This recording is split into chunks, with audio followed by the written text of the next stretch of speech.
नमस्कार, good evening. स्वागत है आप सभी का संदीप गौर सर के यूट्यूब चैनल में। हमसे जुड़े सभी मित्रों का, विद्यार्थियों का, दोस्तों का मैं अपने इस चैनल में दोस्तों स्वागत करता हूं।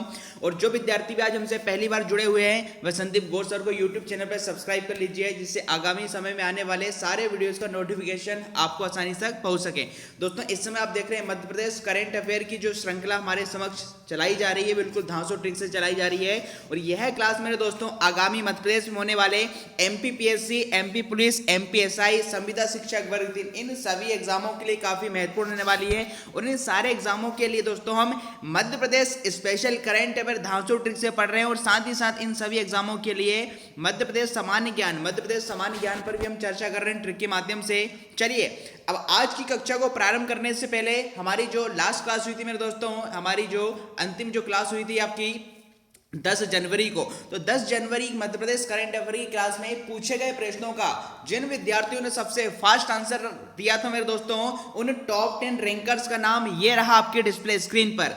पहला स्थान प्राप्त किया है साक्षी सोनी और पूजा साहू, दूसरे स्थान प्राप्त किया है अर्चना हिरबार, तीसरा स्थान प्राप्त किया संध्या बैरागी, चौथे नंबर पे रुचि राय और पंकज शर्मा, पांचवें नंबर पे उपासना पवार, छठवें नंबर पे नितिन पहाड़े और रीता, 7वें नंबर पे दीक्षा शर्मा, 8वें नंबर पे महिमा नेमा और किरण शर्मा और रिंकी चौक से, 9वें नंबर पे आपका निकिता धाकड़ और मनीषा वागिया, 10th नंबर पे प्रियंका परमार और प्रियंका सोनवाने, और साथ ही में आपका है अनामिका गौर। तो भाई इन सभी 10 विद्यार्थियों को बहुत बहुत शुभकामनाएं। आपने पूछे गए प्रश्नों का बहुत ही सही जवाब और कम समय में दिया था।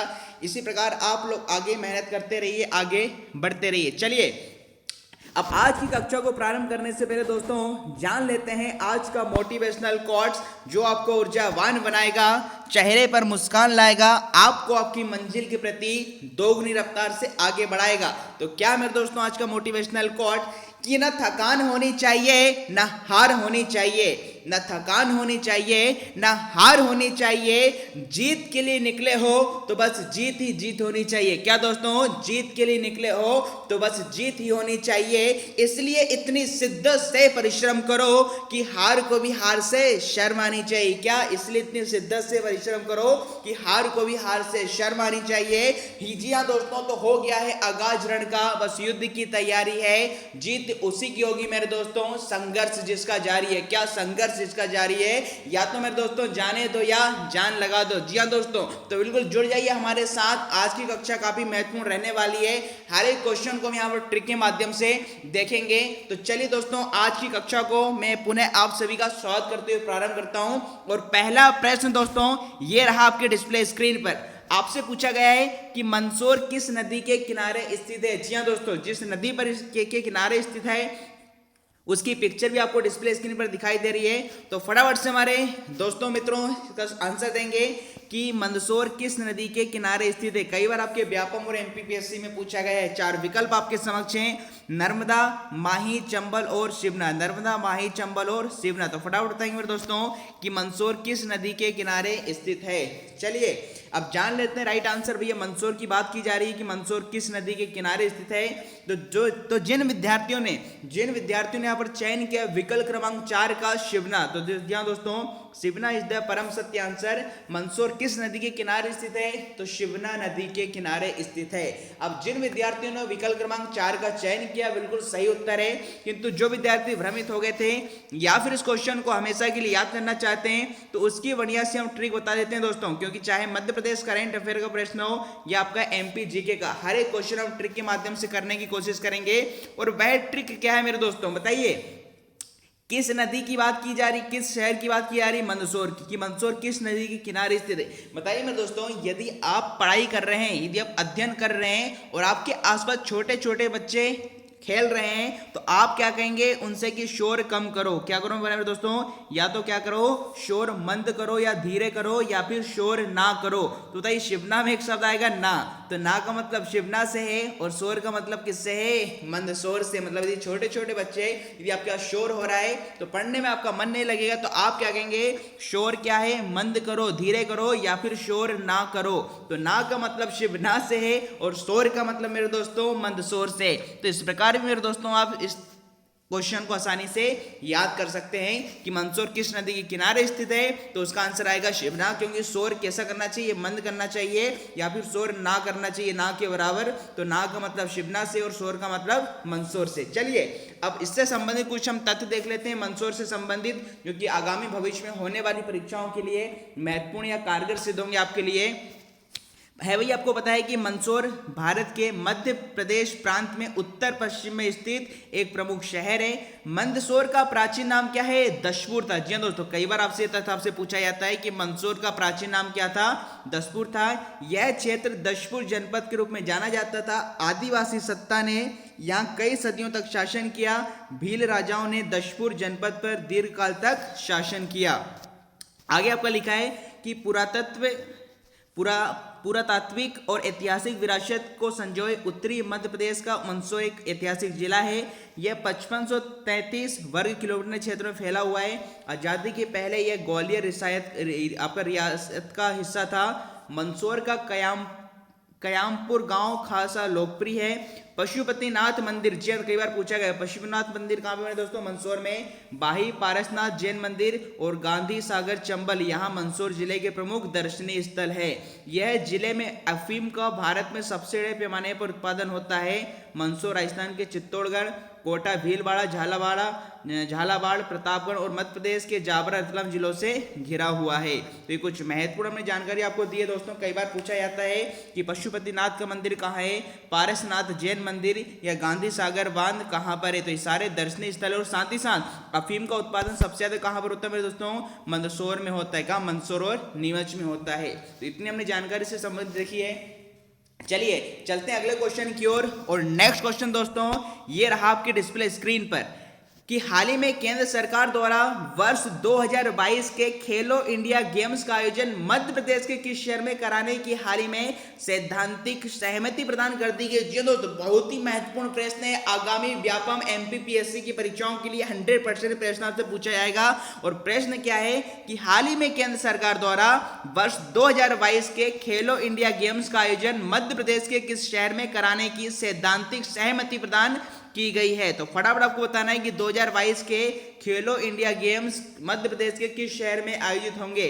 चार ऑप्शन आपके पास हैं, इंदौर, भोपाल, उज्जैन और जबलपुर। फटाफट से दोस्तों बताएंगे इसका राइट आंसर क्या होगा कि वर्ष 2022 के खेलो इंडिया गेम्स का आयोजन मध्य प्रदेश के किस शहर में हाल ही में कराने की सैद्धांतिक अनुमति केंद्र सरकार के द्वारा दी गई है। चलिए अब जान लेते हैं इसका राइट आंसर। तो ये जिन विद्यार्थियों ने चयन किया विकल्प क्रमांक 1 का इंदौर, वेरी गुड मेरे दोस्तों, इंदौर इज द क्या है, रॉन्ग आंसर। तो फिर बात कर लेते हैं इसका राइट आंसर क्या होगा। तो भाई ये खेलो इंडिया गेम्स 2022 में कहां पर होने वाले मेरे दोस्तों, भोपाल में। जी हाँ दोस्तों, हाल ही में केंद्र सरकार ने इसकी अनुमति दी है और जल्द स्वीकृति भी मिल जाएगी कि भोपाल में ही मेरे दोस्तों 2022 में खेलो इंडिया गेम्स का आयोजन होगा। तो बहुत ही गर्व की बात है हमारे भोपाल के लिए और बहुत ही महत्वपूर्ण प्रश्न इसलिए हो जाता है। तो आपको ध्यान में रखना मेरे दोस्तों कि खेलो इंडिया गेम्स का आयोजन 2022 में कहां पर होगा, मध्य प्रदेश की राजधानी भोपाल में होगा।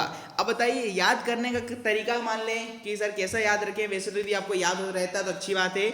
बताइए खेलों की बात की जा रही है, 2022 में खेलो इंडिया गेम्स की बात की जा रही है और जितने भी खेल होते हैं मेरे दोस्तों साधारणतः कहां पर खेले जाते हैं, भूमि पर खेले जाते हैं। और हमें पता है भोपाल में भू आता है और भू का मतलब किससे, भूमि से, और भू से हम क्या याद रखेंगे, भोपाल याद करेंगे। तो थोड़ा इस प्रकार से रिलेट करके पढ़ सकते हैं कि जो भी खेल होते हैं, जो भी गेम्स होते हैं वो कहां पर खेले जाते हैं, भूमि पर, अर्थात भू पर। तो भू का मतलब भोपाल से और भू का मतलब किससे, भूमि से भी है। तो इस प्रकार थोड़ा याद कर सकते हैं। अब इन खेलों से संबंधित कुछ हम तथ्य देख लेते हैं मेरे दोस्तों कि वर्ष 2022 के खेलो इंडिया गेम्स भोपाल में कराने की केंद्र सरकार द्वारा सैद्धांतिक सहमति प्रदान की गई है।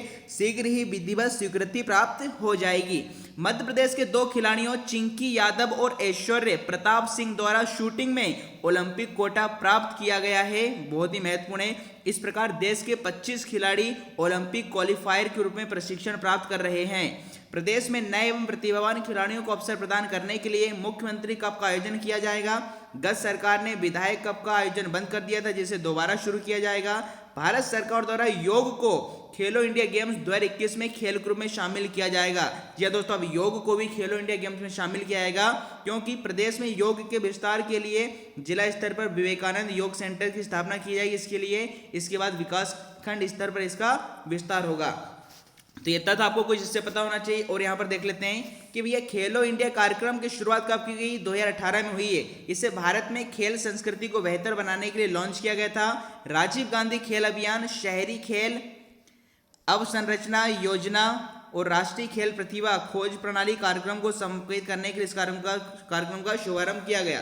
खेलो इंडिया योजना के तहत 5 लाख रुपए से 8 लाख रुपए तक की वित्तीय सहायता प्रदान की जा रही है। यह केंद्र सरकार की योजना। जी दोस्तों, ये ध्यान में आपको रखना है कि जो खेलो इंडिया योजना है ये केंद्र सरकार की योजना है। ये जिस भी राज्य में कराई जाती है उस राज्य सरकार को किसी प्रकार का व्यय नहीं करना पड़ता है, केंद्र सरकार के द्वारा किया जाता है, जो केंद्र सरकार द्वारा 100% वित्त पोषित है।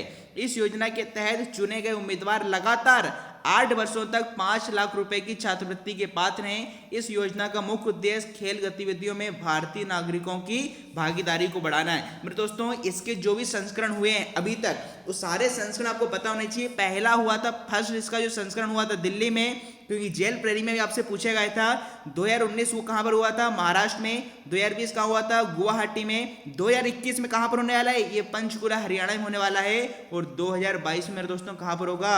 भोपाल में होगा। तो ये सारे संस्करण मेरे दोस्तों आपको पता होना चाहिए। चलिए चलते हैं अगले क्वेश्चन की ओर। और नेक्स्ट क्वेश्चन दोस्तों ये रहा आपके डिस्प्ले स्क्रीन पर। अगला आपसे पूछा गया है कि मध्य प्रदेश की प्रसिद्ध खिलाड़ी सोनल सिसोदिया का संबंध किस खेल से? जी दोस्तों, बहुत ही महत्वपूर्ण प्रश्न कई बार पूछा गया है। फटाफट से आंसर देंगे हमारे शहर रसगुल्लों लाडलों कि मध्य प्रदेश की प्रसिद्ध खिलाड़ी सोनल सिसोदिया का संबंध किस खेल से है? 4 विकल्प आपके समक्ष हैं। टेबल टेनिस पूरा ही यहाँ पर एक था, हॉकी, तैराकी। फटाफट से दोस्तों बताइए इसका राइट आंसर क्या होगा? मध्य प्रदेश की प्रसिद्ध खिलाड़ी सोनल सिसोदिया का संबंध किस खेल से है? यहाँ पर आपके 3 ही विकल्प है, क्योंकि दूसरे में जो टेनिस दिया वो पहले का ही पार्ट है, टेबल टेनिस। तो बताइए 3 विकल्पों में से कि मध्य प्रदेश की प्रसिद्ध खिलाड़ी सोनल सिसोदिया का संबंध किस खेल से है।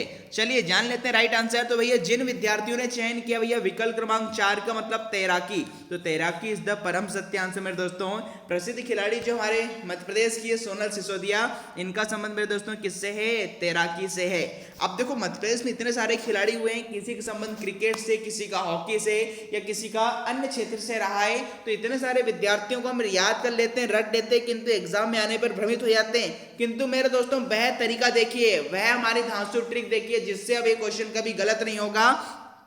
और वह मेरे दोस्तों हमारी ट्रिक क्या है? वह हमारी ट्रिक क्या है वह जानिए। इसको हम ट्रिक के माध्यम से कैसे याद कर सकते हैं। बताइए सोनल सिसोदिया की बात हो रही है और इनका संबंध किस खेल से? तैराकी। बताइए तैराकी कहां पर होती है? तो सर कहेंगे पानी में होती है। ठीक है भाई, किसी नदी या तालाब या झील में होती है तैराकी। तो तैराकी में क्या होगा? पानी होगा। पानी में तैराकी प्रतियोगिता की जाती है। और इनका नाम क्या है? सोनल। तो सोनल में एक शब्द आ रहा है मेरे दोस्तों नल, और नल से मेरे दोस्तों क्या निकलता है? पानी निकलता है। तो नल से पानी निकलने का मतलब सोनल का मतलब हो जाएगा, और पानी का संबंध तैराकी से है, तो यहाँ पर तैराकी प्रतियोगिता से हो जाएगा। इस प्रकार भी तो दोस्तों ट्रिक से पढ़ सकते हैं, क्योंकि इसके अलावा मेरे दोस्तों याद करने का कोई दूसरा तरीका आपके पास नहीं है। तो अब ये क्वेश्चन देखो ध्यान में रहे, आगामी में तो जब भी क्वेश्चन आपसे पूछा जाएगा 100% बनेगा। कैसे? क्योंकि सोनल में एक शब्द था नल, और नल का संबंध किससे होता है? पानी से। इसी प्रकार तैराकी में यहाँ पर तैराकी कहाँ पर होती है? पानी से होती है। तो नल से निकलेगा पानी, और तैराकी का संबंध किससे है? पानी से। तो इस प्रकार मेरे दोस्तों आप याद कर सकते हैं। चलिए चलते हैं अगले क्वेश्चन की ओर। और नेक्स्ट क्वेश्चन दोस्तों क्वेश्चन नंबर 4 ये रहा आपके डिस्प्ले स्क्रीन पर कि मध्य प्रदेश का पहला शहर जो ट्रीटमेंट प्लांट का उपयोग करके गंदे पानी को शुद्ध करके किसानों को उपलब्ध कराएगा। जी दोस्तों बहुत ही महत्वपूर्ण प्रश्न है, पिक्चर भी डिस्प्ले स्क्रीन पर आपके समक्ष है। बहुत ही आगामी समय के लिए 100% क्वेश्चन आ सकता है कि मध्य प्रदेश का पहला शहर जो ट्रीटमेंट प्लांट का उपयोग करके गंदे पानी को शुद्ध करके किसानों को उपलब्ध कराएगा। 4 ऑप्शन आपके समक्ष, उज्जैन, ग्वालियर, इंदौर और भोपाल। तो फटाफट से बताइए मेरे दोस्तों कि मध्य प्रदेश का वह पहला कौन सा शहर होगा जो ट्रीटमेंट प्लांट का उपयोग करके गंदे पानी को शुद्ध करेगा और किसे उपलब्ध कराएगा? हमारे किसानों को उपलब्ध कराएगा। चलिए जान लेते हैं इसका राइट आंसर क्या होगा। तो भैया जिन विद्यार्थियों ने चयन किया है आपके विकल्प क्रमांक 3 का मतलब इंदौर, तो यहाँ पर Indore is the right answer. Indore ही मेरे दोस्तों वह पहला शहर होगा जो ट्रीटमेंट प्लांट का उपयोग करके गंदे पानी को शुद्ध करके किसानों को उपलब्ध कराएगा। अब जिनको याद था अच्छी बात है, किंतु इसकी मैं ट्रिक बता दूं। बताओ ये किसकी बात की जा रही है? गंदे पानी को शुद्ध करके किसानों को उपलब्ध कराया जाएगा, और इसके लिए किसका उपयोग किया जाएगा? ट्रीटमेंट प्लांट का, प्लांट मतलब पौधा। और बताइए पौधे कहाँ पर होते हैं? धरती के अंदर लगे होते हैं, धरती के अंदर लगे होते हैं। और अंदर का मतलब किससे है? इंडोर से मेरे दोस्तों। अंदर का मतलब किससे? इंडोर से है। तो इंडोर का मतलब यहाँ पर हम ले लेते हैं अंदर से, और जो प्लांट आपके धरती या भूमि के अंदर ही होते हैं। तो इस प्रकार भी थोड़ा वैसे रिलेट करके पढ़ें, बाकी आप कुछ समझदार हैं, खुद से आप ट्रिक बना सकते हैं, याद कर सकते हैं। चलिए इससे संबंधित हम कुछ तथ्य देख लेते हैं क्या कि इंदौर प्रदेश का पहला ऐसा शहर होगा जो ट्रीटमेंट प्लांट की मदद से गंदे पानी को शुद्ध कर किसानों को खेती के लिए उपलब्ध कराएगा। बहुत ही महत्वपूर्ण प्रश्न मेरे दोस्तों। और नगर निगम सीवरेज ट्रीटेड प्लांट से निकले पानी को 30 गांवों के किसानों को सिंचाई के लिए उपलब्ध कराएगा। निगम ने इस योजना का काम शुरू कर दिया है। इसके लिए परिषद से निगम द्वारा निर्धारित राशि वसूल की जाएगी, लेकिन किसानों को यह पूरी तरह मुफ्त रहेगा। जी हाँ दोस्तों, किसानों के लिए पूरी तरह मुफ्त रहेगा। चलिए चलते हैं अगले क्वेश्चन की ओर। और नेक्स्ट क्वेश्चन दोस्तों ये रहा आपके डिस्प्ले स्क्रीन पर कि स्वतंत्रता पश्चात मध्य प्रदेश को 3 स्टेट में ABC में बांटा गया और भोपाल किस पार्ट का भाग था? जी हाँ दोस्तों, बहुत ही महत्वपूर्ण है। आप सभी को पता होगा कि स्वतंत्रता के पश्चात मध्य प्रदेश राज्य को कितने भागों में विभाजित किया गया था? 3। कौन कौन से? A, B और C। कितनी आपके भाग में बांटा गया था? मध्य प्रदेश को 3 भागों में बांटा गया था। और आपको बताना है उन 3 भागों में से हमारा जो भोपाल है वर्तमान में, भोपाल किस पार्ट का भाग था? 4 विकल्प हैं, A, B, C या फिर A और B दोनों संयुक्त रूप से। तो फटाफट से बताइए हमारे शहर लाडो इसका राइट आंसर क्या होगा? कई बार आपसे पूछा गया है। तो बताइए स्वतंत्रता के पश्चात मध्य प्रदेश को 3 स्टेट ABC में बांटा गया, भोपाल किस पार्ट का भाग था? चलिए अब जान लेते हैं इसका राइट आंसर। तो भैया भोपाल की बात की जा रही कि भोपाल किस पार्ट का भाग था, तो जिन विद्यार्थियों ने चयन किया है विकल्प क्रमांक 3 का मतलब C पार्ट, तो C पार्ट इज मेरे दोस्तों राइट आंसर। जो 3 भागों में मध्य प्रदेश को बांटा गया था, भोपाल किस पार्ट का हिस्सा था? C का हिस्सा था। अब जिनको याद था अच्छी बात है, किंतु जो भूल जाते हैं मेरे दोस्तों उसकी बढ़िया सी ट्रिक बता रहा हूं। हमेशा ध्यान में रखेंगे आप कि किस पार्ट में भोपाल को बांटा गया था। और वह ट्रिक क्या है मेरे दोस्तों बताइए। वर्तमान में हम बात करें कि हमारे मध्य प्रदेश की कैपिटल क्या है? भोपाल है। तो भोपाल बताइए क्या है? कैपिटल है। और कैपिटल किससे स्टार्ट होता है मेरे दोस्तों? C से स्टार्ट होता है। तो ऐसा भी याद कर सकते हैं, क्योंकि मध्य प्रदेश क्या है? कैपिटल है, का मतलब राजधानी है मध्य प्रदेश की। तो कैपिटल का मतलब किससे? भोपाल से। तो इस प्रकार ध्यान में रखेगा कि भोपाल किस पार्ट के भाग था? C का पार्ट था। तो इससे कभी नहीं मेरे दोस्तों आप भूलेंगे, हमेशा ये ट्रिक आपको याद रहेगी, अब जिंदगी के साथ भी और जिंदगी के बाद भी। चलिए चलते हैं अगले क्वेश्चन की ओर। और नेक्स्ट क्वेश्चन दोस्तों ये रहा आपके डिस्प्ले स्क्रीन पर कि वान सुजारा समूह जल प्रदाय योजना का निर्माण कहां किया जा रहा है? जी दोस्तों बहुत ही महत्वपूर्ण है। इस योजना का मुख्य उद्देश्य सभी घरों तक क्या है? पानी या जल को पहुंचाना है नल के माध्यम से। तो आपको यही बताना मेरे दोस्तों कि बान सुजारा समूह जल प्रदाय योजना का निर्माण कहां किया जा रहा है? 4 विकल्प में बड़ाम लहरा छतरपुर, खजुराहो छतरपुर, वांचा बैतूल या गोहदिया भिंड। फटाफट से बताएंगे वान सुजारा समूह जल प्रदाय योजना का निर्माण कहां किया जा रहा है? चलिए जान लेते हैं राइट आंसर।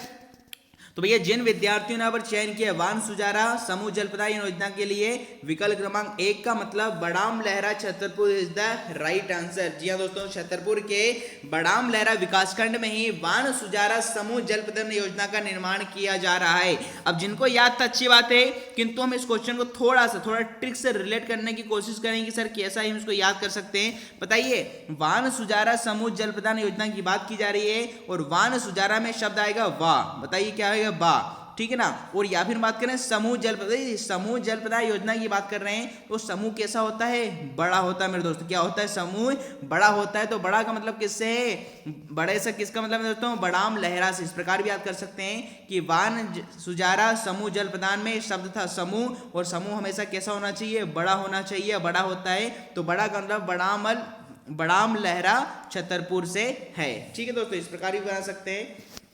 अब इससे संबंधित कुछ हम तथ्य देख लेते हैं क्या कि मध्य प्रदेश के छतरपुर जिले के बड़ाम लहेरा विकासखंड के 120 गांवों में रहने वाले परिवारों को आगामी मार्च 2021 के उपरांत नल कनेक्शन से पेयजल उपलब्ध करवाए जाने की तैयारी है।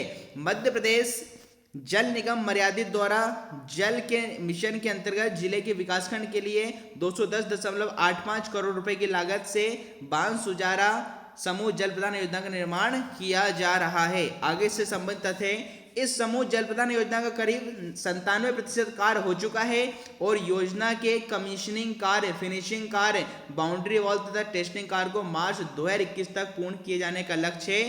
कोरोना संक्रमण के चलते हुए लॉकडाउन के कारण कार्य में गतिरोध आया था, जिसे त्वरित गति से पूरा किए जाने के प्रयास किए जा रहे हैं। ये महत्वपूर्ण मेरे दोस्तों बांध सुजारा जल प्रदाय योजना के संबंध किससे मेरे दोस्तों, बड़ाम लहरा छतरपुर से है। चलिए चलते हैं नेक्स्ट क्वेश्चन की ओर। और अगला क्वेश्चन दोस्तों ये रहा आपके डिस्प्ले स्क्रीन पर कि कौन सा राष्ट्रीय उद्यान 32 पहाड़ियों से घिरा हो। जी दोस्तों पिक्चर डिस्प्ले स्क्रीन का आपके समक्ष है।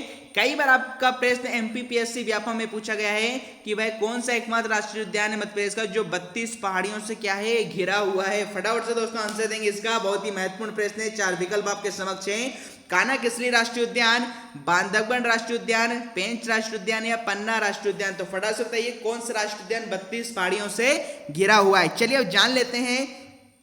तो पूछा जा रहा है कौन सा राष्ट्रीय उद्यान भैया 32 पहाड़ियों से घिरा है। तो जिन विद्यार्थियों ने चयन किया बांधवगढ़ राष्ट्रीय उद्यान का मतलब विकल्प क्रमांक 2 इज द परम सत्य आंसर। हमारे मध्य प्रदेश का मेरे दोस्तों बांधवगढ़, जो कि उमरिया जिले में बांधवगढ़ राष्ट्रीय उद्यान 32 पहाड़ियों से घिरा हुआ है। अब जिनको याद था अच्छी बात है, किंतु इसकी बढ़िया दोस्तों मैं ट्रिक बता देता हूं। यदि हम ट्रिक की बात करें, बताइए 32 पहाड़ियों से घिरे हुए का मतलब क्या है। ये 32 पहाड़ियों से बंधा हुआ है, 32 पहाड़ियों से चारों ओर से क्या है, बंधा हुआ है। तो बंधे हुए का मतलब किससे है, बांधवगढ़ से है मेरे दोस्तों। इस प्रकार भी याद कर सकते हैं कि 32 पहाड़ियों से, यह है जो बांधवगढ़ राष्ट्रीय उद्यान है 32 पहाड़ियों से घिरा है, था 32 पहाड़ियों ने इसे क्या है, बांध कर रखा है। 32 पहाड़ियों से घिरा हुआ, 32 पहाड़ियों से बांध कर रखा है।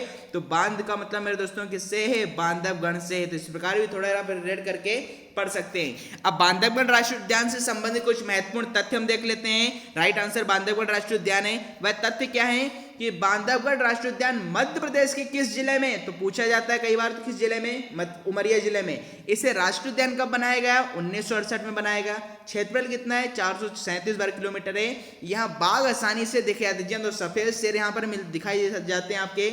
और ये मध्य प्रदेश का एक ऐसा राष्ट्रीय उद्यान है जो 32 पहाड़ियों से घिरा हुआ है। तो कुछ तथ्य मेरे दोस्तों हमने इससे देखे हैं। चलिए चलते हैं अगले क्वेश्चन की ओर। और नेक्स्ट क्वेश्चन दोस्तों ये रहा आपके डिस्प्ले स्क्रीन पर कि हाल ही में रेडियो फ्रीक्वेंसी स्मार्ट मीटर लगाने वाला मध्य प्रदेश का तीसरा शहर कौन सा बन गया। जी दोस्तों हाल ही में रेडियो फ्रीक्वेंसी स्मार्ट मीटर लगाने वाला मध्य प्रदेश का तीसरा शहर कौन सा बन गया। मतलब अब रेडियो फ्रीक्वेंसी के माध्यम से अब जो घर में आपके मीटर लगेंगे वो ऐसे होंगे कि ऑटोमेटिकली रेडियो फ्रीक्वेंसी के माध्यम से आपके घर में कितना बिजली बिल आया है ये सीधा आपके बिजली विभाग के पास ये डेटा क्या है, पहुंच जाएगा। अभी आपने देखा होगा आपके जो भी आपके होते हैं बिजली विभाग के संबंध रखने वाले, वो आपके घर में आते हैं, रीडिंग लेते हैं और फिर आपको बिजली का बिल देते हैं। किंतु आगामी समय में अब तीसरा जो शहर बन गया है, यहाँ पर रेडियो फ्रीक्वेंसी के माध्यम से अब आपको क्या है, स्मार्ट मीटर लगेंगे। तो 4 ऑप्शन आपके इंदौर, जबलपुर, उज्जैन और भोपाल। फटाफट से आंसर दीजिए मेरे दोस्तों कि इसका राइट आंसर क्या होगा। चलिए अब जान लेते हैं कि रेडियो फ्रीक्वेंसी स्मार्ट मीटर लगने वाला मध्य प्रदेश का तीसरा शहर कौन सा है। तो जिन विद्यार्थियों ने चयन किया मेरे दोस्तों जबलपुर का, जी दोस्तों जबलपुर इस क्या है, रॉन्ग आंसर। तो बात कर लेते हैं राइट आंसर क्या होगा। तो मेरे दोस्तों तीसरा शहर कौन सा बना है, उज्जैन बना है। क्या बना मेरे दोस्तों, उज्जैन बना है। और बात करें सर तीसरा शहर तो उज्जैन है, किंतु पहला और दूसरा कौन सा है। तो मेरे दोस्तों पहला आपका इंदौर था और दूसरा क्या है, रतलाम था। और तीसरा हाल ही में कौन सा बन गया, उज्जैन, जहां पर रेडियो फ्रीक्वेंसी स्मार्ट मीटर लगाए जाएंगे। अब ट्रिक की बात करें तो बताइए किसकी बात की जा रही है, रेडियो फ्रीक्वेंसी की। रेडियो फ्रीक्वेंसी स्मार्ट मीटर, बताइए रेडियो में एक शब्द मिलेगा डीओ, क्या मिलेगा मेरे दोस्तों, डीओ। और इसी प्रकार मेरे दोस्तों स्मार्ट मीटर में एक शब्द मिलेगा स्मार्ट। तो बताइए आजकल लोग क्या लगाते हैं, डीओ लगाते हैं और स्मार्ट बन जाते हैं। ठीक है, आजकल के लोग होते हैं वो डीओ लगाते हैं, स्मार्ट बन जाते हैं। और कौन लगाते हैं, जन। जन का मतलब किससे, लोग से। तो ऐसा याद कर सकते हैं, जन का मतलब उज्जैन से और जन क्या लगाएंगे, डीओ लगाएंगे और क्या है, स्मार्ट बन जाएंगे। तो इस प्रकार दोस्तों आप ट्रिक से थोड़ा सा रिलेट करके याद कर सकते हैं। कैसे ही पढ़े, हमारा उद्देश्य सिर्फ आपको उत्तर सही होना चाहिए, यही है, और ना ही हमारे इस ट्रिक का उद्देश्य किसी भी जाति धर्म संप्रदाय को ठेस पहुंचाना है। तो इस प्रकार से याद किया कि रेडियो फ्रीक्वेंसी स्मार्ट मीटर की बात हो रही थी। रेडियो में आपको शब्द मिलेगा डीओ, और डीओ कौन लगाते हैं, स्मार्ट लोग लगाते हैं, और लोग का मतलब किससे, जन, जन का मतलब लोगों से, तो जन का मतलब उज्जैन से। इस प्रकार से आप याद कर सकते हैं। चलिए अब इससे संबंधित कुछ महत्वपूर्ण तथ्य कि इंदौर और रतलाम के बाद, मतलब पहला कौन है, इंदौर, दूसरा रतलाम के बाद Ujjain radio frequency smart meter लगाने वाला मध्य प्रदेश का तीसरा शहर बन गया। दोस्तों बहुत ही महत्वपूर्ण प्रश्न है, 100% MP police, MPP, group 2 MPPSC में पूछा जा सकता है। कंपनी अगले 1 माह के दौरान देवास, महू, खरगोन में भी स्मार्ट मीटर लगाना प्रारंभ करेगी। यह पूरे शहर स्मार्ट मीटर के होंगे। इन स्थानों पर मीटर रीडरों का काम अब खत्म हो जाएगा।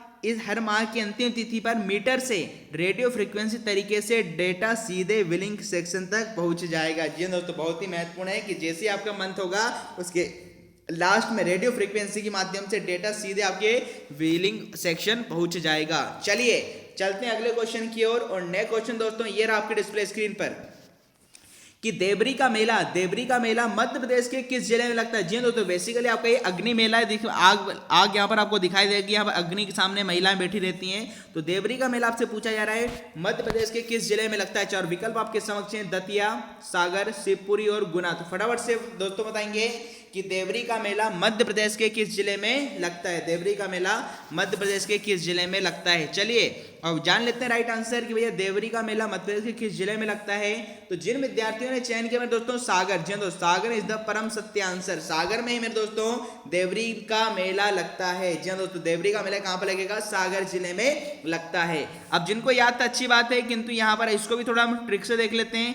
बताइए आपने रामायण में देखा होगा कि जब यहाँ पर रामायण में भगवान श्री राम के द्वारा उनकी जो सेना रहती है उन्हें लंका पहुंचना होता है, तो समुद्र क्या है, पार करना होता है। तो उस कंडीशन में भगवान श्री राम क्या करते हैं, सागर देव से क्या है, प्रार्थना करते हैं। क्या करते हैं, सागर देव से प्रार्थना करते हैं वहां पर रास्ता निकालने के लिए। तो बताइए सागर देव, तो सागर का मतलब सागर से, और किससे करते हैं, देव से। तो सागर देव या समुद्र देवता, इस प्रकार मेरे दोस्तों याद कर सकते हैं। कैसे याद करेंगे मेरे दोस्तों, समुद्र देवता, क्या मतलब सागर के देवता या समुद्र देवता, इस प्रकार से याद करते हैं। सागर का मतलब सागर जिले से, और देव का मतलब किससे, देवरी में लगता है। तो इस प्रकार दोस्तों आप याद रखेंगे। चलिए अब इस मेले से संबंधित कुछ तथ्य देख लें कि यह मेला सागर जिले के देवरी में अगहन के शुक्ल पक्ष की षष्ठी को खंडेराव मंदिर में भरता है। जी तो खंडेराव मंदिर में भरता है। यह मंदिर में, इस मंदिर में स्वयंभू या स्वयं से उत्पन्न जो होता है स्वयंभू शिवलिंग पार्वती की प्रतिमा है। यह मंदिर लगभग 500 से 600 वर्ष प्राचीन या पुराना है। तो कुछ हमने तथ्य बता दिए, तो मेरे दोस्तों इस प्रकार आप ध्यान में रखेंगे। चलिए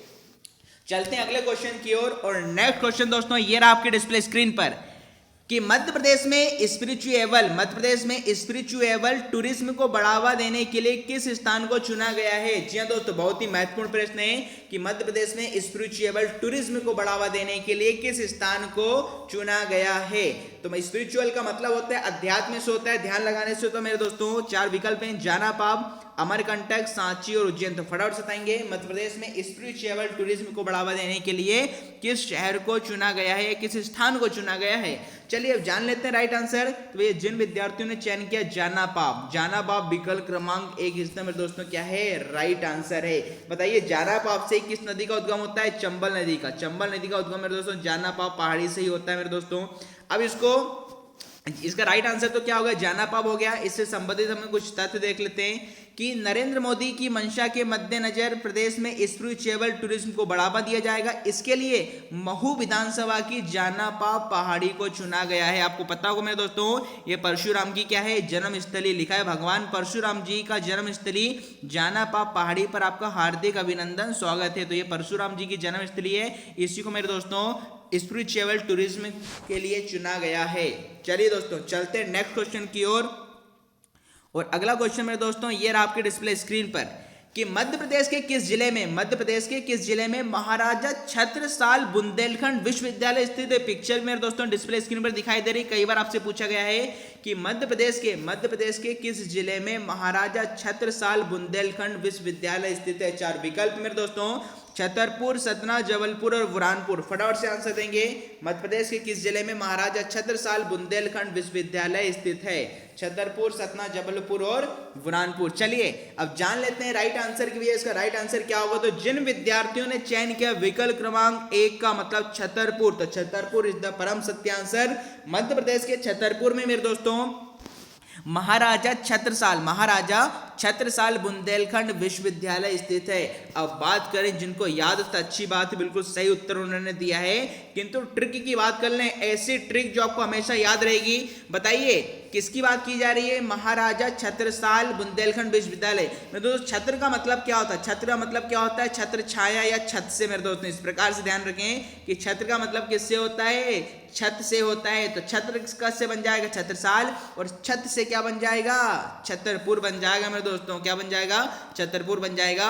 और वैसे में दोस्तों ऐसा याद कर सकते हैं कि इसमें शब्द आ रहा है महाराजा। यदि महाराजा की आप छत्र छाया में, यदि आप महाराजा के किसी महाराजा की छत्र छाया में हैं तो आपका जीवन क्या है? तर जाएगा। आपका जीवन क्या है? तर जाएगा। एक तरीका ये है। तो तर का मतलब किससे? छतरपुर से है। छतरपुर से। या फिर ऐसा याद कर सकते हैं कि छत्रसाल में शब्द था छत्र, और छत्र का मतलब ही क्या होता है? छत होता है। तो इस प्रकार दोस्तों ट्रिक से याद कर सकते हैं। चलिए अब महाराजा छत्रसाल बुंदेलखंड विश्वविद्यालय के संबंध में कुछ महत्वपूर्ण डेटा या फैक्ट मैं आपको बता रहा हूं। क्या? कि महाराजा छत्रसाल बुंदेलखंड विश्वविद्यालय इस प्रकार का दिखाई दे रहा है आपको। इसका जो मोटो है वह क्या है? सा विद्या विमुक्त है, मतलब विद्या वही जो मुक्त करा दे। इसी प्रकार इसकी स्थापना हुई 2015 में हुई है। इसकी चांसलर कौन है? आनंदीबेन पटेल। दोस्तों ध्यान रहे, किसी भी यूनिवर्सिटी, किसी भी मध्य प्रदेश की यूनिवर्सिटी के जो चांसलर होता है वह मध्य प्रदेश का राज्यपाल होता है। और मध्य प्रदेश के राज्यपाल कौन है? आनंदीबेन पटेल। और वाइस चांसलर कौन है? तो प्रियव्रत शुक्ला इसके वाइस चांसलर हैं। तो इस प्रकार ध्यान में रखेंगे कि भैया मध्य प्रदेश के छतरपुर जिले में 2015 में इसकी स्थापना हुई है। प्रियव्रत वाइस चांसलर है और आनंदीबेन पटेल इसकी चांसलर है। चलिए चलते हैं अगले क्वेश्चन की ओर। और नेक्स्ट क्वेश्चन दोस्तों ये रहा आपके डिस्प्ले स्क्रीन पर कि मध्य प्रदेश धार्मिक स्वतंत्रता अधिनियम 2020 मध्य प्रदेश में कब से लागू हुआ? जी दोस्तों बहुत ही महत्वपूर्ण प्रश्न है कि मध्य प्रदेश धार्मिक स्वतंत्रता अधिनियम, अभी हम यह भी देखेंगे कि भैया धार्मिक स्वतंत्रता अधिनियम 2020 क्या था। तो मध्य प्रदेश धार्मिक स्वतंत्रता अधिनियम मध्य प्रदेश में कब से लागू होगा? 4 विकल्प हैं, 9 जनवरी, 8 जनवरी, 10 जनवरी या 6 जनवरी। जी दोस्तों हाल ही में इस पर क्या है? इसे लागू किया गया है। तो आपको बताना है कि यह कब से लागू होगा।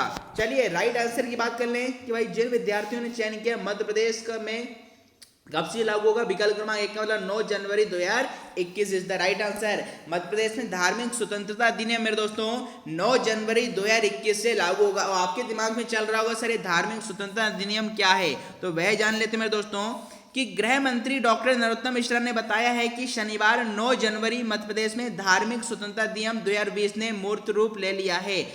मध्य प्रदेश धार्मिक स्वतंत्रता अध्यादेश 2020 का गजट नोटिफिकेशन जारी हो गया है।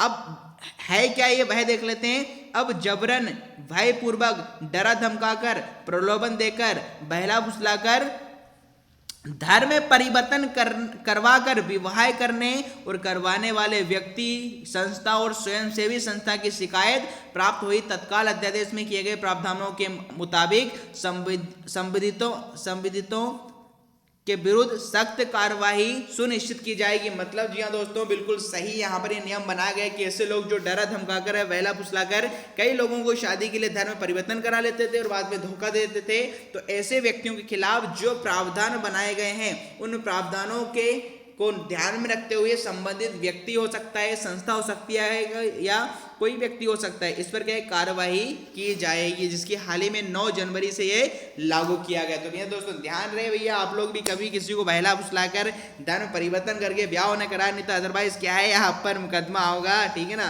चलिए चलते हैं अगले क्वेश्चन की ओर। और नेक्स्ट क्वेश्चन दोस्तों ये रहा आपके डिस्प्ले स्क्रीन पर कि कजलीगढ़ का किला कहां पर स्थित है। जी दोस्तों बहुत ही महत्वपूर्ण प्रश्न है, व्यापम एमपीएससी में कई बार पूछा गया है। पिक्चर भी आपको डिस्प्ले स्क्रीन पर दिखाई दे रही है, तो फटाफट से बताएंगे कजलीगढ़ का किला कहां पर स्थित है। कजलीगढ़ का किला कहां पर स्थित है? 4 विकल्प हैं, ग्वालियर, रायसेन, इंदौर और मुरैना। तो फटाफट से दोस्तों आंसर देंगे कि कजलीगढ़ का किला कहां पर स्थित है। कजलीगढ़ का किला कहां पर स्थित है। चलिए अब जान लेते हैं इसका राइट आंसर क्या होगा। तो भैया जिन विद्यार्थियों ने चयन किया मेरे दोस्तों ग्वालियर का, वेरी गुड मेरे दोस्तों, ग्वालियर इज द क्या है, रॉन्ग आंसर। तो बात कर लेते हैं राइट आंसर क्या होगा। तो भैया कजलीगढ़ का पूछा जा रहा है, और कजलीगढ़ का किला मेरे दोस्तों कहां पर स्थित है, इंदौर में। मेरे दोस्तों कहां पर स्थित है, इंदौर में। अब जिनको याद था अच्छी बात है, किंतु इसको याद करने की ट्रिक की बात करें कि इसकी ट्रिक क्या होगी मेरे दोस्तों, तो देखिए ऐसा याद कर सकते हैं किसका पूछा जा रहा है, कजलीगढ़ का। और कजली का मतलब मैं किससे ले लेता हूं, काजल से मेरे दोस्तों। कजली का मतलब किससे लेता हूं, काजल। और काजल मेरे दोस्तों क्या है, आंख के अंदर या आंख के बाहर लगाया जाता है, आंखों के अंदर लगाया जाता है, हल्का सा अंदर लगाया जाता है। तो अंदर का मतलब मेरे दोस्तों इंदौर से है, और काजल का मतलब किससे है, कजलीगढ़ से। तो थोड़ा इस प्रकार रिलेट करते हुए पढ़े, हमेशा ध्यान में रखेंगे इतने सारे मध्य प्रदेश में दुर्ग किले हैं, आप भ्रमित नहीं होंगे। तो कजली का मतलब काजल से, और काजल आपकी आंखों के बाहरी परत पर लगाते हैं, अंदर लगाते हैं, तो अंदर का मतलब इंदौर से। अब इसके बारे में कुछ तथ्य हम जान लेते हैं कि इंदौर से करीब 20 किलोमीटर दूर कजलीगढ़ है। यहाँ करीब 200 साल पहले महाराज शिवाजी राव होलकर ने किले का निर्माण कराया। वे यहाँ शिकारगाह मतलब शिकार करने के लिए तौर पर इसका इस्तेमाल करते थे।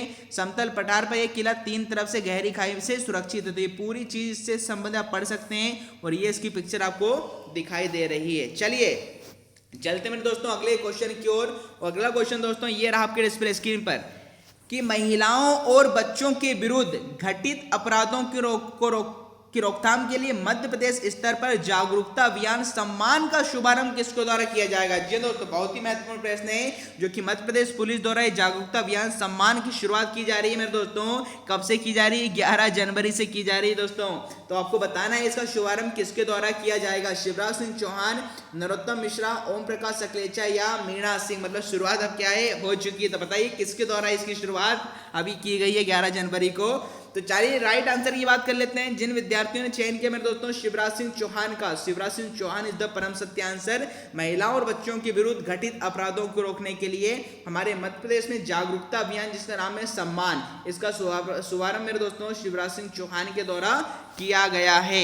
अब इसको याद कैसे करें बताइए, किस सम्मान की बात की जा रही है, उसका नाम ही है सम्मान। और सम्मान का मतलब क्या है, मान, और यहाँ पर क्या है, हान। ऐसा ही याद कर सकते हैं, ट्रिक से रिलेट कर सकते हैं। सम्मान में आपको लास्ट मिलेगा मान, और मान का मिलेगा हान। तो हान का मतलब क्या है, चौहान। हान का मतलब क्या है, चौहान। और वैसे ही मेरे दोस्तों मध्य प्रदेश में सबसे ज्यादा हमारा सम्मान किसका है, मामा जी का। सबसे ज्यादा सम्मान किसका है, मामा जी का है। तो अब ऐसा इसे याद कर सकते हैं। अब इससे संबंधित कुछ महत्वपूर्ण तथ्य देख लेते हैं कि मध्य प्रदेश पुलिस द्वारा जागरूकता अभियान सम्मान की शुरुआत की जा रही है। मुख्यमंत्री प्रदेश स्तर पर जागरूकता अभियान सम्मान का शुभारंभ करेंगे। इसका शुभारंभ 11 जनवरी को मतलब मिंटो हाल भोपाल में हो चुका है। 11 जनवरी से 26 जनवरी 2021 तक अभियान चला जाएगा। और इस अभियान की महत्वपूर्ण थीम क्या है बताइए, किसी भी अभियान की महत्वपूर्ण थीम भी आपको पता होना चाहिए। इसकी थीम है कुछ कहो कुछ करो समझदारी से एवं असली हीरो। तो ये मेरे दोस्तों इसकी महत्वपूर्ण थीम है, आपको ये दिखाई दे रहा है यहाँ पर। तो नारी के सम्मान के लिए, असली हीरो की पहचान के लिए सम्मान शुरू किया गया है। चलिए चलते हैं दोस्तों अगले क्वेश्चन की ओर। और अगला क्वेश्चन दोस्तों ये रहा आपके डिस्प्ले स्क्रीन पर कि किस अभयारण्य का पुराना नाम डुबरी अभयारण्य है, जो मध्य प्रदेश के सीधी जिले में स्थित है। पिक्चर आपको डिस्प्ले स्क्रीन पर दिखाई दे रही है, बहुत ही महत्वपूर्ण है मेरे दोस्तों कि किस अभयारण्य का, मेरे दोस्तों किस अभयारण्य का पुराना नाम डुबरी अभयारण्य है, जो मध्य प्रदेश के सीधी जिले में स्थित है। 4 ऑप्शन है, संजय राष्ट्रीय उद्यान, सैलाना अभयारण्य, नौरादेही और राला मंडल। तो फटाफट से मेरे दोस्तों बताएंगे कि किस अभयारण्य का पुराना नाम डुबरी अभयारण्य है, जो मध्य प्रदेश के सीधी जिले में स्थित है। चलिए जान लेते हैं राइट आंसर। तो जिन विद्यार्थियों ने दोस्तों चयन किया विकल्प क्रमांक 1 का मतलब संजय राष्ट्रीय उद्यान। जी हाँ दोस्तों, संजय राष्ट्रीय उद्यान ही इसका परम सत्य आंसर है। संजय राष्ट्रीय उद्यान को ही डुबरी अभयारण्य के नाम से पहले जाना जाता था। अब बात करें सर इसकी ट्रिक क्या है, इसको कैसे याद करें। तो देखो दोस्तों बेहद तरीका भी बता देता हूं जिससे थोड़ा आप याद कर पाए। बताइए, मान लिया संजय नाम का कोई व्यक्ति है, संजय नाम का कोई व्यक्ति है और वो जल में उसने क्या सुसाइड कर ली। संजय नाम का कोई व्यक्ति है, भैया हो सकता है किसने उसे धोखा दे दिया हो। तो संजय नाम का कोई व्यक्ति है और उसने पानी में डूब कर क्या है आपके सुसाइड कर ली। पानी में क्या गया, डूब गया, और वो भी कैसे, सीधा क्या है पानी में कूद गया। इस प्रकार याद कर सकते हैं, संजय नाम का कोई व्यक्ति है, पानी में गिरकर किसी नदी या समुद्र में गिरकर उसने अपनी आत्महत्या कर ली, सुसाइड कर लिया। तो पानी में सीधा कूदा, पानी में सीधा कूदा और क्या है, डूब गया। तो डूब गया का मतलब डुबरी से है और सीधा कूदे का मतलब सीधी से है। और व्यक्ति का नाम क्या है, लड़के का नाम क्या है, संजय। मेरे दोस्तों ये सिर्फ आपको याद कराने के लिए हमारे ट्रिक में जो बताए गए व्यक्ति, इनका वास्तविक जीवन से किसी से लेना देना नहीं है, ना ही इनका उद्देश्य किसी जाति धर्म संप्रदाय को ठेस पहुंचाना है। तो इस चीज का विशेष ध्यान रहे। तो आपको ध्यान में रखना है मेरे दोस्तों कि कहां पर है आपका ये संजय राष्ट्रीय उद्यान, सीधी जिले में। तो संजय सीधा कूदा पानी में और क्या है, डूब गया। ठीक है, तो ये मेरे दोस्तों इस प्रकार से ध्यान रखेंगे। अब इससे संबंधित कुछ तथ्य हम देख लेते हैं कि संजय राष्ट्रीय उद्यान भारत के मध्य प्रदेश राज्य में सीधी जिले में, जी हाँ दोस्तों, ये सीधी शहडोल जिले में, हालांकि इसका अधिकांश भाग अब छत्तीसगढ़ में जा चुका है, एक राष्ट्रीय उद्यान है। इस उद्यान का विस्तार में दोस्तों 466 किलोमीटर है। यह संजय डुबरी टाइगर रिजर्व के अंतर्गत ही पड़ता है। ध्यान रहे, संजय डुबरी टाइगर रिजर्व के अंतर्गत पड़ता है, जिसे 2008 में बाघ आरक्षित क्षेत्र घोषित किया गया। संजय टाइगर रिजर्व से ही सोन घड़ियाल अभ्यारण्य एवं बगदर अभ्यारण्य संबद्ध है, जो कि इसके खास आकर्षण केंद्र है। तो कुछ तथ्य हमने इससे संबंधित देखे मेरे दोस्तों। चलिए चलते हैं आपके अगले क्वेश्चन की ओर। अगला क्वेश्चन दोस्तों ये रहा आपके डिस्प्ले स्क्रीन पर कि हाल ही में जल संसाधन मंत्री तुलसीराम सिलावट ने कुंडलिया डैम परियोजना का निरीक्षण किया है। यह परियोजना कहाँ स्थित है? जी हाँ दोस्तों, आपको बताना है, हाल ही में ताई आपको पता होगा तुलसीराम सिलावट जो कि जल संसाधन मंत्री है, इन्होंने कुंडलिया डैम परियोजना का निरीक्षण किया है, जो कि पिक्चर आपको डिस्प्ले स्क्रीन पर दिखाई दे रही है। तो यह परियोजना कहाँ पर स्थित है, यह आपको बताना है। 4 विकल्प हैं आपके पास, उज्जैन, राजगढ़, होशंगाबाद और दतिया। तो फटाफट से बताइए हमारे शहर लाडलो की कुंडलिया डैम परियोजना कहां पर स्थित है। चलिए राइट आंसर की बात कर लेते हैं। इसका राइट आंसर क्या होगा? तो जिन विद्यार्थियों ने मेरे दोस्तों चयन किया राजगढ़ का, तो राजगढ़ इज द परम सत्य आंसर। राजगढ़ में ही मेरे दोस्तों कुंडलिया डैम परियोजना है, जिसका हाल ही में जल संसाधन मंत्री तुलसीराम सिलावट ने निरीक्षण किया है इसके विकास सुधारों के लिए, कि इसमें क्या क्या विकास किए जाए, क्या क्या इस परियोजना में सुधार किए जाएं। अब बात करें सर ट्रिक की क्या होगी, क्या इसकी कोई ट्रिक है क्या? जी दोस्तों बिल्कुल बता देता हूं। बताइए, कुंडलिया डैम परियोजना की बात की जा रही है और कुंडलिया का मतलब किससे? कुंडल से। तो पुराने समय में राजा महाराजा मेरे दोस्तों क्या पहनते थे? कुंडल पहनते थे। कौन पहनते थे? राजा। तो राजा का मतलब किससे? राजगण से। तो इस प्रकार ध्यान में रख सकते हैं कि जो कुंडल कौन पहनते थे पहले? बड़े बड़े राजा महाराजा। तो राज का मतलब राजगण से है और कुंडल का मतलब मेरे दोस्तों क्या है? कुंडलिया से। क्योंकि इसके अलावा दोस्तों मध्य प्रदेश करंट अफेयर पढ़ने का कोई तरीका भी नहीं, या तो आप चीजों को रटोगे और या फिर हो सकता है खुद की कुछ ट्रिक बनाकर आप इस प्रकार से रिलेट कर पढ़ेंगे तो एग्जाम में भ्रमित नहीं होंगे। तो कुंडल का मतलब कुंडलिया से है, कुंडल राजा महाराजा पहनते थे, मतलब क्या है? राजगण से है। अब इससे संबंधित कुछ महत्वपूर्ण तथ्य बता देता हूं कि जल संसाधन मंत्री तुलसीराम सिलावट ने राजगढ़ सांसद रोडमल नागर के साथ राजगढ़ स्थित मोहनपुरा एवं कुंडलिया डैम का निरीक्षण किया। ध्यान रहे, इसमें मोहनपुरा परियोजना भी यहाँ पर है।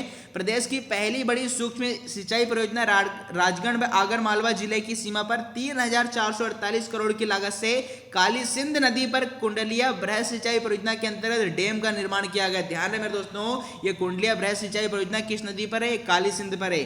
कुंडलिया सिंचाई परियोजना के माध्यम से राजगढ़ और आगर जिले में सिंचाई सुविधा उपलब्ध कराई जा रही हैं। 12 सितंबर 2018 को मध्य प्रदेश के मुख्यमंत्री शिवराज सिंह चौहान ने राजगढ़ जिले में कुंडलिया बांध का लोकार्पण किया और सूक्ष्म प्रणाली का शिलान्यास किया। इस बांध का नाम अटल सागर बांध रखा गया है। तो ये मेरे दोस्तों कुछ महत्वपूर्ण है कि इसका 2018 में इसका लोकार्पण किया गया था मुख्यमंत्री शिवराज सिंह चौहान के द्वारा। चलिए अब अगला क्वेश्चन को चलते हैं। नेक्स्ट क्वेश्चन दोस्तों ये आपके डिस्प्ले स्क्रीन पर क्वेश्चन नंबर 17 है कि मध्य प्रदेश के किस जिले में पीताम्बरा, जी तो बहुत ही महत्वपूर्ण प्रश्न है, कई बार पूछा गया है। मध्य प्रदेश के किस जिले में पीताम्बरा पीठ मंदिर स्थित है, जिसकी पिक्चर भी डिस्प्ले स्क्रीन पर दिखाई दे रही है। तो फटाफट से दोस्तों आंसर देंगे। महत्वपूर्ण प्रश्न आपके समक्ष है कि मध्य प्रदेश के किस जिले में पीताम्बरा पीठ मंदिर स्थित है। 4 विकल्प मेरे दोस्तों, सतना, दतिया, खजुराहो और सागर। तो आंसर देंगे कि मध्य प्रदेश के किस जिले में पीताम्बरा पीठ मंदिर स्थित है। चलिए अब राइट आंसर की बात कर लेते हैं मेरे दोस्तों। तो जिन विद्यार्थियों ने चयन किया मेरे दोस्तों दतिया को, तो दतिया इधर परम सत्य आंसर। मध्य प्रदेश के दतिया जिले में मेरे दोस्तों पीताम्बरा, जी दोस्तों माँ शक्ति को यह समर्पित मंदिर है। तो माँ शक्ति पीताम्बरा पीठ मंदिर कहाँ स्थित है? मध्य प्रदेश के दतिया जिले में स्थित है। अब जिनको याद था अच्छी बात है, आसान सा प्रश्न कई बार पूछा गया है, किंतु फिर भी इसमें ट्रिक बता दूं। बताइए दतिया, दतिया का मतलब मैं ले लेता हूँ तकिया से, दतिया का मतलब मैं किससे लेता हूँ? तकिया से। और आप रात में सोते समय अपनी पीठ के नीचे, अपनी पीठ के नीचे, अपनी गर्दन के नीचे क्या लगाते हैं? तकिया लगाते हैं। इस प्रकार से दोस्तों याद कर सकते हैं कि दतिया तकिया, पढ़ के देखिए दोस्तों, इस प्रकार से बड़ी मजा जाएगा। क्या? दतिया और तकिया, और पीठ के नीचे आप क्या लगाते हैं? सिर के नीचे तकिया लगाते हैं। तो तकिया का मतलब दतिया से, और पीठ का मतलब मेरे दोस्तों क्या है? पीताम्बरा पीठ शक्ति मंदिर से है। अब इससे संबंधित कुछ महत्वपूर्ण तथ्य कि पीताम्बरा पीठ की स्थापना एक सिद्ध संत जिन्हें लोग स्वामी जी महाराज कहकर पुकारते थे, 1935 में दतिया के राजा शत्रुजीत सिंह बुंदेला के सहयोग से की। कभी इस स्थान पर शमशान हुआ करता था। श्री स्वामी महाराज ने बचपन से संन्यास ग्रहण कर लिया था। कोई नहीं जानता था कि वे कहाँ से आए थे, उनका नाम क्या था, न ही उन्होंने इस बात का कभी खुलासा किया है। तो इस प्रकार से कुछ चीजें इस मंदिर के संबंध में हमने कही हैं। अगला क्वेश्चन में दोस्तों कि ट्रांसजेंडर के लिए पहचान पत्र जारी करने वाला देश का पहला कौन सा शहर बन गया है? जी तो बहुत ही महत्वपूर्ण प्रश्न है कि जो ट्रांसजेंडर लोग होते हैं के लिए पहचान पत्र जारी करने वाला देश का पहला शहर कौन सा बन गया है? 4 विकल्प हैं, भोपाल, इंदौर, जबलपुर और ग्वालियर। बहुत ही महत्वपूर्ण प्रश्न दोस्तों, आगामी समय में होने वाली परीक्षाओं के लिए जरूर पूछाएगा कि हाल ही में ट्रांसजेंडर की पहचान जारी करने वाला मध्य प्रदेश का पहला शहर या देश का पहला शहर कौन सा है? तो जान लेते हैं इसका राइट आंसर। तो भैया जिन विद्यार्थियों ने यहाँ पर चयन किया भोपाल का, तो भोपाल इस मेरे दोस्तों राइट आंसर। भोपाल ही पहला शहर है देश का जिसने ट्रांसजेंडरों के लिए सर्टिफिकेट या पहचान पत्र आइडेंटिटी कार्ड बनाने का मंजूरी दी है। अब इससे संबंधित कुछ महत्वपूर्ण तथ्य हम देख लेते हैं कि देश में पहली बार मध्य प्रदेश की राजधानी भोपाल में ट्रांसजेंडर्स के लिए पहचान पत्र जारी किए गए हैं। अब तक ट्रांसजेंडर के पास व्यक्तिगत आईडी नहीं होती थी, इनके पास आधार, वोटर कार्ड आदि दस्तावेज होते थे, लेकिन अलग से ट्रांसजेंडर की आईडी नहीं थी। पहली बार भोपाल से इसकी शुरुआत हुई है। इसी के साथ ट्रांसजेंडर्स की पहचान जारी करने वाला भोपाल देश का पहला शहर और मध्य प्रदेश का पहला राज्य बन गया। जी तो बहुत ही महत्वपूर्ण प्रश्न है। मध्य प्रदेश का पहला शहर भोपाल है और देश की बात करें तो मध्य प्रदेश ऐसा करने वाला पहला राज्य। बहुत ही महत्वपूर्ण प्रश्न है। चलिए चलते हैं अगले क्वेश्चन की ओर। अगला क्वेश्चन में दोस्तों ये रहा आपके डिस्प्ले स्क्रीन पर कि मध्य प्रदेश के किस जिले में सतखंडा महल स्थित है, जिसकी पिक्चर भी डिस्प्ले स्क्रीन पर दिखाई दे रही है। बहुत ही महत्वपूर्ण प्रश्न है कि मध्य प्रदेश के किस जिले में सतखंडा महल स्थित है? 4 विकल्प हैं, दतिया, ग्वालियर, विदिशा और होशंगाबाद। तो फटाफट से हमारे मित्रों शेयर लाट में इसका आंसर देंगे कि मध्य प्रदेश के किस जिले में सतखंडा महल स्थित है। चलिए जान लेते हैं इसका राइट आंसर क्या होगा भाई। तो जिन विद्यार्थियों ने यहाँ पर चयन किया है दतिया का, तो Datia is the right answer. Madhya Pradesh के मेरे दोस्तों दतिया जिले में, मध्य प्रदेश के दतिया जिले में ही सतखंडा महल स्थित है। अब जिनको याद था अच्छी बात है, किंतु इसकी भी ट्रिक बता दूं, और वह ट्रिक क्या है बताओ? राइट आंसर क्या है? दतिया। दतिया का मतलब मैं किससे ले लेता हूँ? दांत से। दतिया का मतलब मैं किससे लेता हूँ? दांत से। और मेरे दोस्तों हमारे मुख में जो दांत होते हैं उन्हें कितने खंडों में विभाजित किया गया है? 4। क्या बोल रहा हूँ? हमारे मुख के दांतों को 4 खंडों में विभाजित किया गया है। 4 प्रकार के दांत आपके मुंह में होते हैं, किंतु फिर भी सारे के सारे दांत कैसे होते हैं? साथ में होते हैं। तो सत का मतलब किससे है? सात से है। और 4 खंडों में विभाजित होते हैं दांत, फिर भी सारे दांत साथ में रहते हैं। तो दांत का मतलब दतिया से, और 4 खंडों में विभाजित है और सारे दांत साथ में रहते हैं। तो इस प्रकार भी ट्रिक मेरे दोस्तों याद कर सकते हैं कि सतखंडा महल कहां पर स्थित है? दतिया में स्थित है। इससे संबंधित कुछ तथ्य देख लेते हैं कि भैया स्थापना किसने की है? तो वीर सिंह देव ने 1614 ईस्वी में इसे बनवाया है। अन्य नाम क्या है? इसे दतिया महल, वीर सिंह देव महल, सतखंडा महल व पुराना महल भी कहा जाता है। यह राजा वीर सिंह देव द्वारा निर्मित 52 महलों में से सबसे बड़ा और सबसे क्या है? प्रसिद्ध महल है दोस्तों। बहुत ही महत्वपूर्ण प्रश्न है। चलिए चलते हैं मेरे दोस्तों आज के अंतिम क्वेश्चन की ओर। और लास्ट और अंतिम प्रश्न ये रहा आपके डिस्प्ले स्क्रीन पर कि अटल भूजल योजना में मध्य प्रदेश के कितने जिले को शामिल पायलट प्रोजेक्ट के तौर पर शामिल किया गया है? जी दोस्तों बिल्कुल महत्वपूर्ण प्रश्न है कि अटल भूजल योजना के तहत मध्य प्रदेश के कितने जिलों को शामिल किया गया? ऑप्शन आपके पास 6, 8, 15 और 10। तो फटाफट से दोस्तों आंसर देंगे। बहुत ही महत्वपूर्ण प्रश्न है कि अटल भूजल योजना के तहत मध्य प्रदेश के कितने शहरों को पायलट प्रोजेक्ट के तौर पर शामिल किया गया है? चलिए जान लेते हैं इसका राइट आंसर क्या होगा। तो भैया जिन विद्यार्थियों ने चयन किया विकल्प क्रमांक 1 का 6, तो 6 इस मेरे दोस्तों क्या है राइट आंसर। 6 जिलों को ही मध्य प्रदेश के 6 जिलों को ही पायलट प्रोजेक्ट के रूप में शामिल किया गया है। अब जिनको याद था अच्छी बात है, किंतु इसकी बढ़िया धांसू ट्रिक बता रहा हूं मैं दोस्तों। करेंट अफेयर भी हम ट्रिक से पूरी कोशिश करते हैं। अब देखो कुछ क्वेश्चनों में ट्रिक बन पाती है अच्छी सी, कुछ में नहीं बन पाती, बट प्रयास मेरा यही हमेशा रहता है कि ट्रिक के माध्यम से हम करेंट अफेयर पढ़ें। अब बताइए किसका पूछा जा रहा है, मध्य प्रदेश का। और हम बताइए मध्य प्रदेश में कितने अक्षर हैं, 6। बताइए 1 2 3 4 5 6। मध्य प्रदेश में कितने अक्षर हैं, 6। तो 6 का मतलब किससे, 6 जिलों से। इस प्रकार दोस्तों याद कर सकते हैं कि मध्य प्रदेश में कितने अक्षर हैं, 6 अक्षर हैं। और 6 अक्षर का मतलब क्या है, 6 जिलों में इस योजना के लिए 6 जिलों को चुना गया है। इससे संबंधित कुछ तथ्य देख लेते हैं कि योजना के अंतर्गत मध्य प्रदेश के 6 जिले कौन कौन से, छतरपुर, सागर, टीकमगढ़, दमोह, पन्ना एवं निवाड़ी तथा 9 ब्लॉक पथरिया, छतरपुर, नौगांव, राजनांदगांव, अजगैर, परेड़ा, बलदेवगढ़ तथा निवाड़ी शामिल है। योजना को 2025 तक पूरा किया जाना है। प्रदेश में योजना की लागत 315.62 करोड़ रुपए है। 100% राशि विश्व बैंक और भारत सरकार से प्राप्त होगी। बैठक में जल शक्ति मंत्री शेखावत द्वारा लोक स्वास्थ्य यांत्रिकी विभाग की जल जीवन मिशन की पर प्रकाशित आपकी पुस्तिकाओं का विमोचन किया गया है। तो फिलहाल दोस्तों इससे महत्वपूर्ण हमने कुछ तथ्य देखे हैं। तो भाई 6 जिलों में चलाई जा रही है, आपको महत्वपूर्ण याद में रखता है। चलिए अब आज की कक्षा में हमें दोस्तों 20 क्वेश्चन देखे हैं, जिसमें कुछ मध्य प्रदेश जीके के और एमपी करंट अफेयर के क्वेश्चन शामिल थे। और लास्ट क्लास में हमने जो प्रश्न आपसे पूछा था, लास्ट क्लास में जो आपका प्रश्न हमने पूछा था कि भैया देश के सबसे स्वच्छ शहर इंदौर के सफाई मॉडल पर उत्तर प्रदेश के किस शहर को विकसित किया जाएगा। और दूसरा पूछा था कि भोपाल स्थित गौहर महल का निर्माण किसने कराया है। तो इसका जो राइट आंसर मेरे दोस्त होगा कि देश का जो सबसे स्वच्छ शहर इंदौर है, इसके आधार पर उत्तर प्रदेश के किस शहर का विकास किया जाएगा, तो ये अयोध्या का किया जाएगा मेरे दोस्तों। किसका किया जाएगा, अयोध्या का। और दूसरा क्वेश्चन जो पूछा था कि भोपाल स्थित गौहर महल का निर्माण किसने किया है, तो मेरे दोस्तों ये कुदसिया बेगम ने किया है। जो गौहर के नाम से जानी जाती थी, किसने किया है, कुदसिया बेगम ने किया है। अब इसके लिए हमने कहा था कि आपको कमेंट बॉक्स में आंसर देना है। तो कुछ विद्यार्थी ने कमेंट बॉक्स में आंसर दिया था। यहाँ पर रुचि राय जी लिख रही हैं कि Gauhar Mahal is constructed by Qudsia Begum. And दूसरा आंसर बता रही है Noida Uttar Pradesh followed clean model of Indore city. तो मैंने दोस्तों रुचि जी इसका आंसर नोएडा तो बिल्कुल सही नहीं है। हाँ, गौहर महल आपकी कुदसिया बेगम ने बनाया है। इसके अलावा प्रियंका सोनवाने जी बोल रही हैं कि गौहर महल का निर्माण कुदसिया बेगम ने कराया। तो बिल्कुल परम सत्य आंसर प्रियंका जी आपका। अगला श्यामवती ध्रुवे लिख रही है नवाब कुदसिया बेगम, बिल्कुल सही उत्तर आपका भी। पूजा साहू जी बोल रही है 1820 में कुदसिया बेगम ने इसे बनाया। तो बिल्कुल आपकी सही है। शमा सेन बोल रही है गौहर बेगम, हाँ बिल्कुल कुदसिया बेगम को ही गौहर बेगम के नाम से जाना जाता है। किंतु वाराणसी आपने उसका उत्तर मेरे दोस्त मैडम आपने गलत दिया है। तो चलो अच्छा प्रयास किया कमेंट बॉक्स में। तो ये इसका जो राइट आंसर था अयोध्या है मेरे दोस्तों, और दूसरा क्या है, कुदसिया बेगम है। अब आज का प्रश्न आपको कमेंट बॉक्स में बताना है, ध्यान रहे। आज का प्रश्न है सीरीज 2। आज का प्रश्न भी मेरे दोस्तों आपको उत्तर सिर्फ कमेंट बॉक्स में ध्यान देना है। यहाँ पर कोई उत्तर नहीं देगा, कसम है नहीं। तो क्या यहाँ पर कोई उत्तर नहीं देगा, कसम है। और बिना सर्च हुए मेरे दोस्तों आपको आंसर देना, नहीं तो आप नेट पर सर्च करके इसका आंसर बताएं।